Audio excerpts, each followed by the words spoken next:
Why is it so hard to achieve a personal improvement goal? Welcome to another episode of Relearning Leadership, where we explore a specific leadership challenge and break it down to help improve your leadership, your organization, and even your personal life. I'm Pete Behrens, and today we're exploring the topic of setting, and more importantly, achieving personal improvement goals. So let's dive in. When was the last time that you set a personal improvement goal? Was it to eat healthy or get fit, maybe learn a new skill or delegate better as a leader? I remember pre-COVID days, January was one of the months of the year that I found the most frustrating. Not because of New Year's resolutions that I would set. In fact, I'm not a big proponent of New Year's resolutions. No, but it was the New Year's resolutions that everybody else set. Because what that meant was everybody came to my gym and crowded me out. Everybody setting their fitness and health goals in the new year. But I learned in time just to be patient because like clockwork, within about 6 weeks, mid-February, most of those people had gone home and gone to back to their ways of working. Now, I come to find out this isn't a very uncommon thing.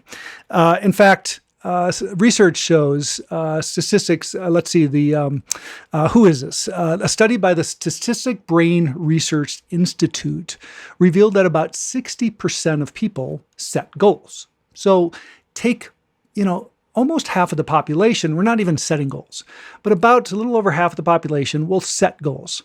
Now, the stat that's more concerning is the second one here, which is only 8% of those actually achieve their goals. Now, these are the people that go home in February. Now, why is this, right? Essentially, setting goals is fairly easy. Hey, I'm going to get fit, or I want to eat healthy, or I want to be a better delegative leader. But it's the execution that's hard. In fact, there was a quote that I used, not really a quote, but a statement that I used that I heard and it stuck with me. Most strategy fails in execution. Now you think about that word, strategy. Strategy lives between our goal and the achievement, right? That's the plan we put in place. And so we've all seen this before, right? We've seen that leadership team. They go off to an offsite. They play a few reindeer games or, team building games. And, they get jazzed up, they build a strategy and they come back with all sorts of energy and likely a PowerPoint deck, to boot. And they run an all hands meeting and hope to inspire everybody else on this new strategy.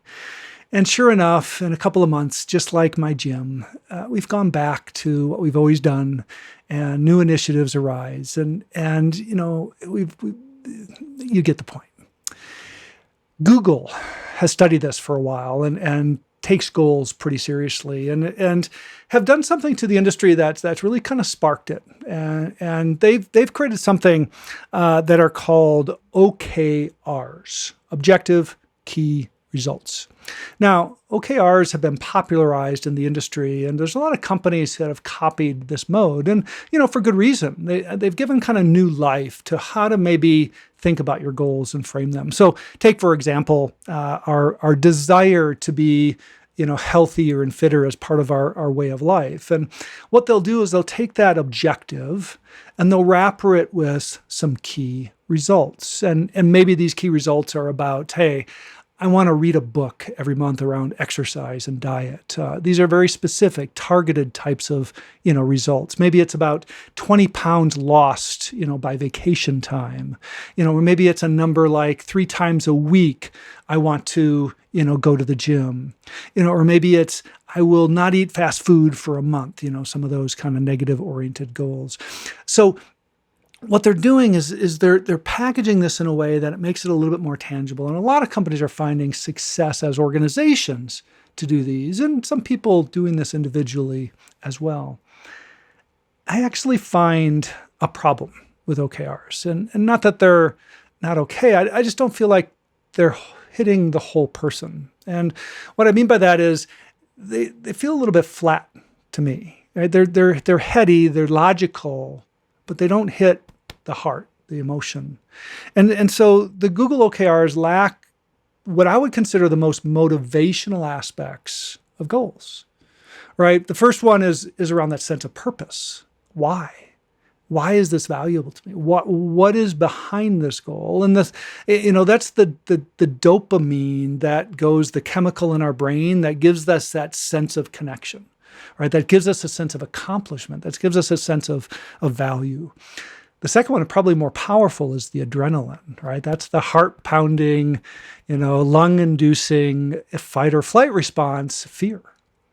And so the other side of the emotion is, what if I don't do this goal? Or what if I don't accomplish this goal?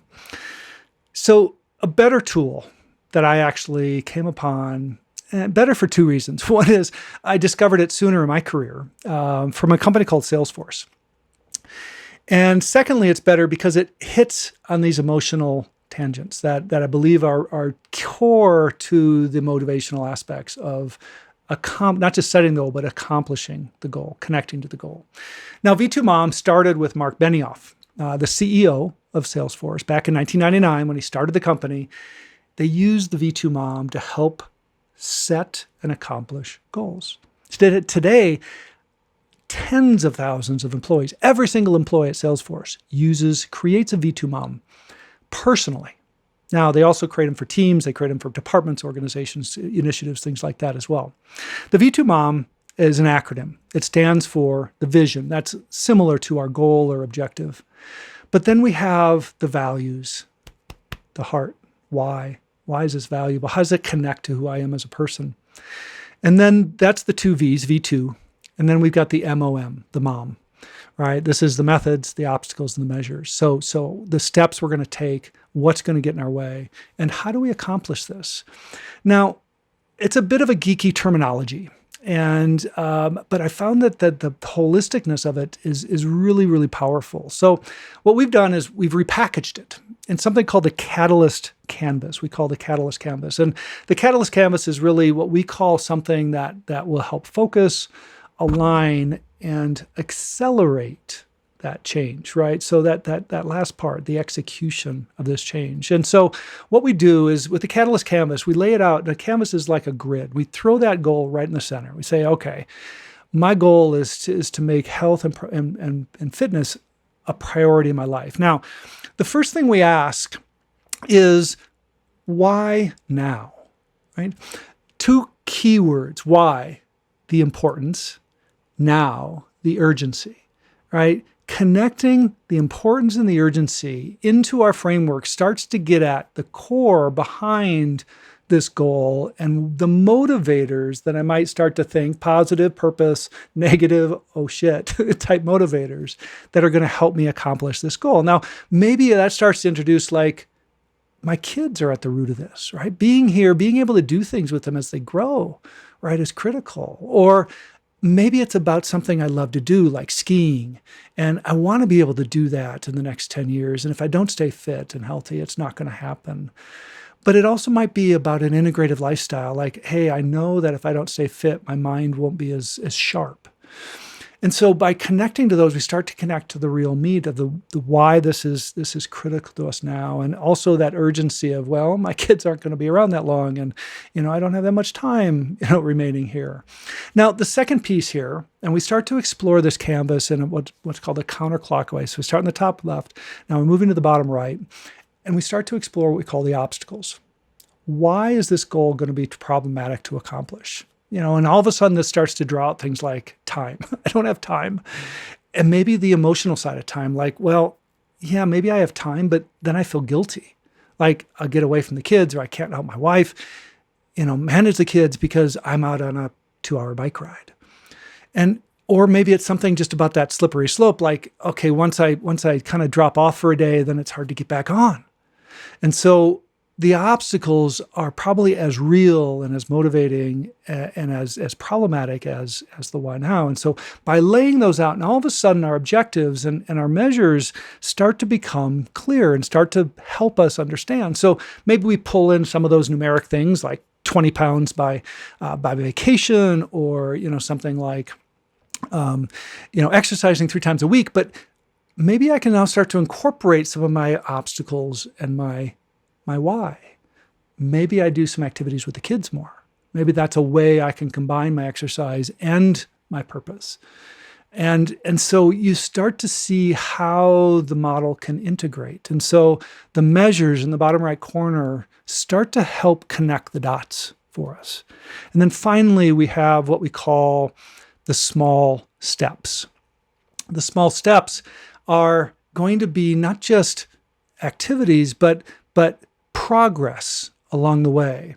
And so maybe what I can start to do is start to say, well, time's an issue. So maybe I've got to do this first thing in the morning. Maybe I set an alarm for 5:30 and that's the time I take when the kids are still asleep. Or maybe I can start to do things with the kids. Maybe I can start to do some cooking and do stuff that will integrate healthy, but also spend time with the kids. And so again, by circulating our goal with an integrated view, we start to see both the mechanical and the emotional side of helping accomplish our goals. So I hope you found some value in the Catalyst Canvas, and I hope you don't become one of the 92% who start on a January and end on a February with your goals, but maybe more like the 8% who can set a goal, focus our goal, and achieve our goals. So I thank you for your time today and enjoy the journey.